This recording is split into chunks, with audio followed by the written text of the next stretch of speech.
नमो राघवाय।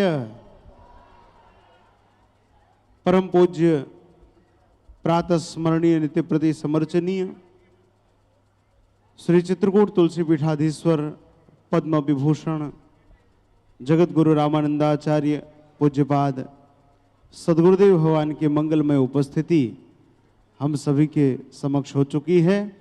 एक बार जोरदार तालियों के साथ पूज्य गुरुदेव के चरणों के प्रति वंदन करते हुए हम सभी लोग आज के सत्र की ओर चलेंगे।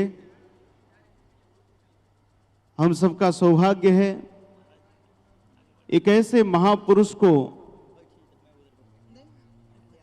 हम सब अपने इन चर्म चक्षुओं द्वारा देख पा रहे हैं, जिन्होंने अपना संपूर्ण जीवन चाहे संतों की सेवा में हो, चाहे समाज की सेवा में हो, चाहे साहित्य की सेवा में हो, इन तीनों सेवा की त्रिवेणी में समर्पित कर दिया।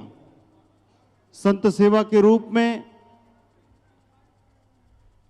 रामानंदीय वैष्णव परंपरा के प्रधान पीठ आचार्य पीठ श्री तुलसी पीठ की स्थापना की। समाज सेवा के रूप में आप सब जानते हैं पूज्य गुरुदेव ने जिनके लिए अपना जीवन समर्पित किया, ऐसे दिव्यांगों के लिए दुनिया का एकमात्र विश्वविद्यालय, सबसे पहला विश्वविद्यालय जगत गुरु रामभद्राचार्य दिव्यांग विश्वविद्यालय की स्थापना की।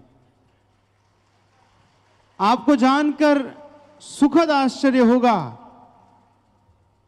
जो दिव्यांग बच्चे, जो दिव्यांग भाई बहन अपने परिवार के लिए, स्वयं अपने लिए भार थे, जिनको परिवार नहीं अपनाना चाहता था, आज वही दिव्यांग बच्चे अपने पूरे परिवार का भार स्वयं अपने ऊपर लेकर जीवन को प्रसन्नता के साथ व्यतीत कर रहे हैं।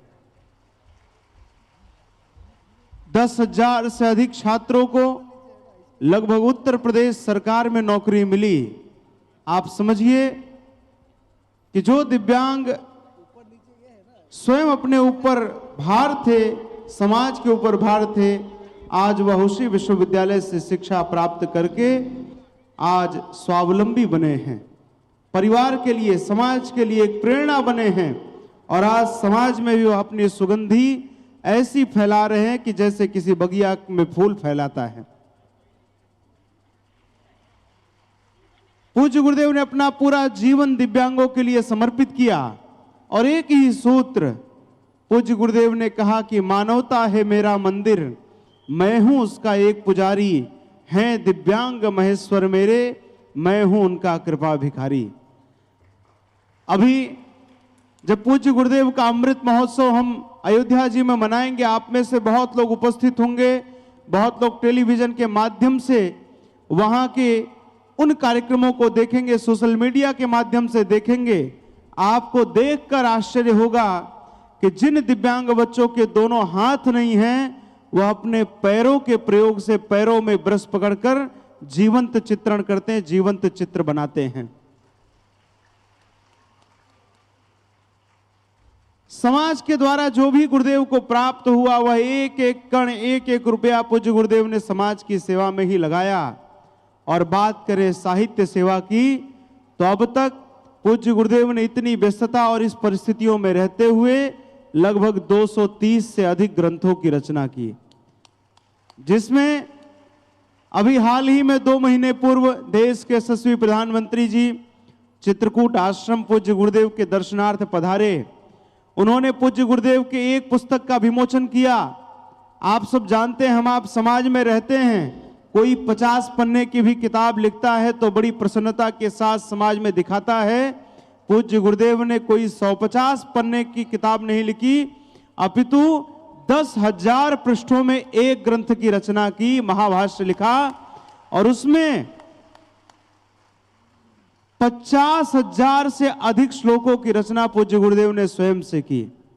आप जानते हैं श्रीमद् भागवत महापुराण में 18,000 श्लोक हैं। श्रीमद् वाल्मीकि रामायण में महर्षि वाल्मीकि जी की यह अद्भुत प्रथम रचना वाल्मीकि रामायण में 24,000 श्लोक हैं। लेकिन उन्हीं सबके आशीर्वाद से पूज्य गुरुदेव ने पाणिनि अष्टाध्यायी की व्याख्या में 10,000 से अधिक पृष्ठों में 50,000 से अधिक श्लोकों में पूज्य गुरुदेव ने की। तो क्या एक ऐसे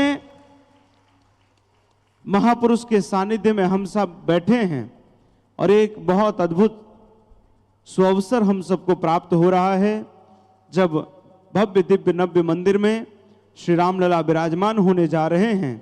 उनके साथ ही पूज्य गुरुदेव का अमृत महोत्सव भी पूरा राघव परिवार और देश दुनिया में पूज्य गुरुदेव के जितने प्रेमी हैं सब मिलकर मना रहे हैं। आप प्रत्यक्ष रूप से अथवा टेलीविजन के माध्यम से जो भी श्रोता इस कथा को सुन रहे हैं, जो भी लोग इस अमृत महोत्सव से जुड़ना चाहते हैं अथवा अपना सहयोग, अपना समर्पण देना चाहते हैं अथवा यजमान के रूप में सम्मिलित होना चाहते हैं, उन सभी से आग्रह है, जो लोग टेलीविजन पर सुन रहे हैं वो नीचे दिए जा रहे हैं नंबरों पर संपर्क कर सकते हैं। और जो लोग यहाँ प्रत्यक्ष सुन रहे हैं, बाहर पूज्य गुरुदेव के साहित्य स्टॉल के बगल में ही रामानंद मिशन का कार्यालय लगा हुआ है, अमृत महोत्सव का कार्यालय है।